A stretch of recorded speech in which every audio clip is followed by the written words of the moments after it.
This is a DeckTech video of my new Rin and Seri cat dog bear tribal deck.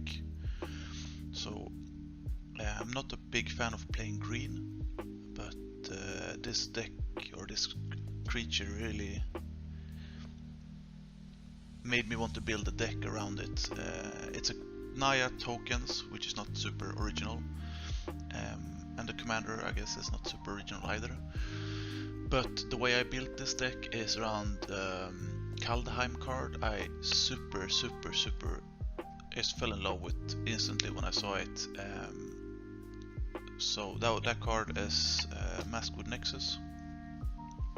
So what that does is all creatures, regardless of where they are, even if they're in the graveyard or in the library, they become all creature types, basically making all dogs cats and all cats dogs, making increasing double value on Rin and Seri. And there's another card I super just love, but I don't think is good enough to build a deck around, or will struggle a bit too much and would just not be fun to play. And that's Ayula, Queen Among Bears.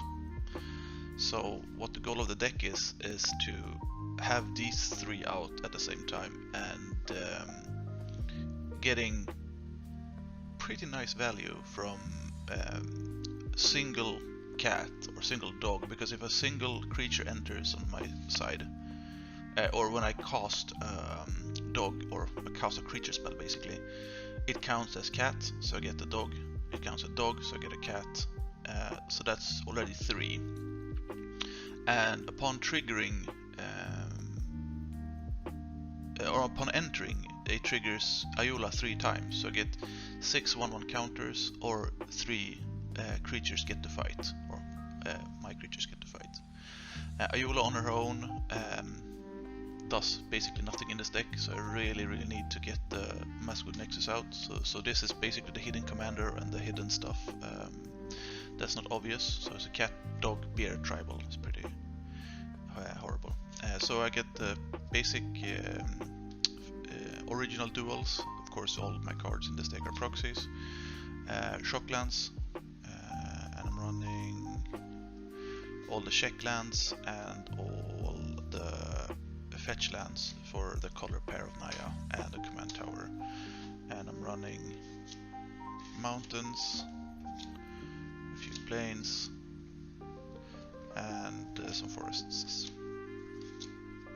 So this is my land base. It's I think 36 if I'm not mistaken. Being color screwed in a 3-color deck when I really need to have my commander out as soon as possible is no fun. So that's why I'm running super expensive, if it would be real cards, land base. The first group is my dogs. Pack leader is Amur, long shot squad. Hound as a creature type is erratad, so hounds are actually dogs now, and this one gives reach, which is nice. So yeah, these are my dogs. They're pretty low CMC. Trusty Retriever also function as a recursion for getting Maskwood back from the graveyard. Otherwise it's just counters. Good Bog, vanilla dog, selfless savior, you know, giving his life for something greater than himself. Watchdog, also a good dog, and Pack Leader is also a good dog. That's my dog portion. Cats, so Keeper of Fables, of course, card draw is nice. Brimas, yeah, creating tokens with vigilance, and also when it's blocking, Feline Sovereign, Cat Lord, and protection from dogs. I don't know why that's not really important to my deck. Also stapled on some interaction on that one. Leonin, creating tokens and getting some lifelink. Quasi Pride Mage interaction. Then we have Bronze-eyed Lion. It's a cat, 2 mana 3/3 with pretty nice. Stat-wise, pretty nice, but can also make protect something when it dies. White Mane Lion, you know, sheet value, casting it, creating blockers, and with Maskwood Nexus, it's basically target creature gains 4 counters and fights target creature on top of getting 2 tokens. Hungry Lynx, yeah, create rats. It's a cool card. 2 mana, 2/2. Also some counter synergies on it. Alms Collector, some card draw staple on that one. Mirrors Woodlight Duelist. It's a nice stat-wise first strike. Arabo, Roar of the World. It's a commander card, or really commander cat, but yeah, it's a nice stat-wise. Can gain trample as well, so double power plus trample is pretty nice for 3 mana every combat, and King of the Pride, a lord for cats. So I think I'm running 18 cat or dogs, cat and dogs even. Sorry, I'm running the basic ramp package as well: Arcane Signet, Soul Ring, Chromatic Lantern, Farseek, 3 Visits, Nature's Lore, and Rampant Growth. And on the high end, I'm running Mirror's Wake and Cryptolith Rites, making the tokens generate mana, and Sword of the Animist, because ramping is nice. So that's 10 ramp spells. And next we have card advantage package. So I'm trying to have 10 cards in each of the categories: 10 ramp, 10 draw, and 10 interaction pieces. Return of the Wall Speaker. It's an instant and it's 5 mana, so it's pretty expensive. Can generate a hefty amount of cards. Vanquisher's Banner. Generally choosing cats. It's card advantage. Zendikar Resurgence as well as Mirror's Wake, both generating a lot of mana. And on that, and we also have Guardian Project, of course, goes in all green decks. And on the artifact front we have the Great Henge, generating, yeah, it's a fantastic card. And then basic card draw, that's a Beast Whisperer and Soul of the Harvest. And more creative tools to draw cards is Tolsky, are basically the same, just combat oriented. And Naya of the Dire Hunt, so more it synergizes a bit with Ayula. If I get to fight creatures, I get to draw cards. So that's pretty nice. That's my card draw package. Next is value. So I'm not running any infinites, but it's nice if I get a lot of tokens to be able to use Wisdom of the Wild to really push through. Anointed Progression and Panharmonicon doubles up the ETB triggers, or this one straight up doubles the tokens, and this one making so that when a creature's entered the battlefield, if it would trigger, it causes an additional trigger, so that'd be double Rin and Seri. I just realized that with Ayula, with the three-part combo, playing a dog or playing a creature would generate,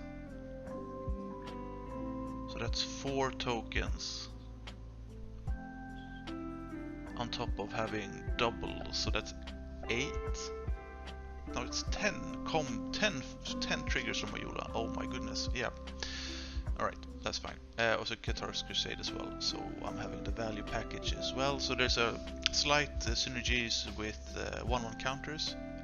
It's not really something I intended to have when I built the deck, it's just great value when generating tokens, and having Katar's Crusade, yeah, makes those 1/1s pretty dangerous.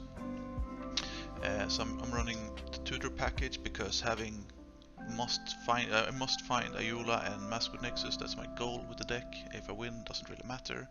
But I really want to have the combo out. So Worldly Tutor and Lighten Tutor, always tutoring for Ayula, always tutoring for Maskwood Nexus. Idyllic Tutor. So that's finding again Maskwood Nexus.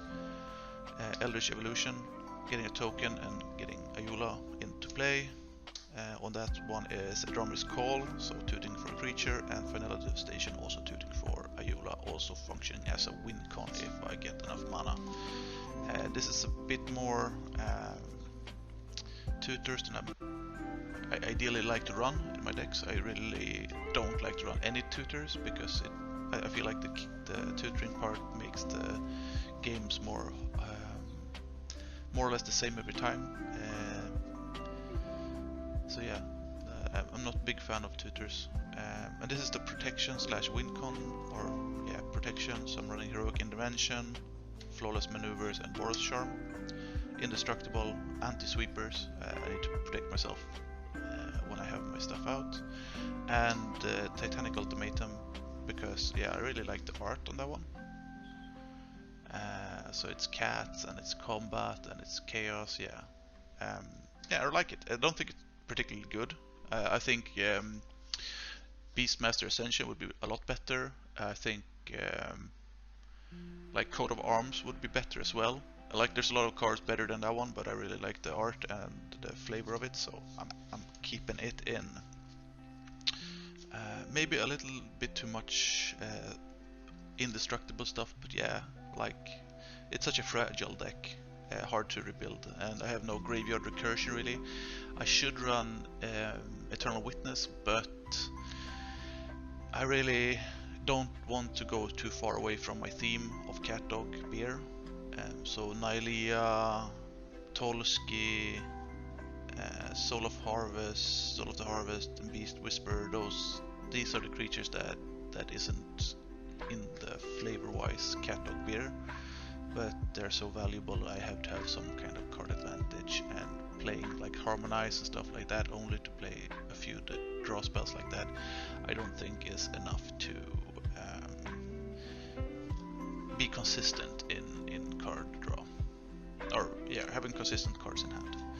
And then the last part, the most important part, is interaction, guys. Run more interaction. So that's Nature's Claim, that is Wear and Tear, this one is Path to Exile, and this one is Swords to Plowshare.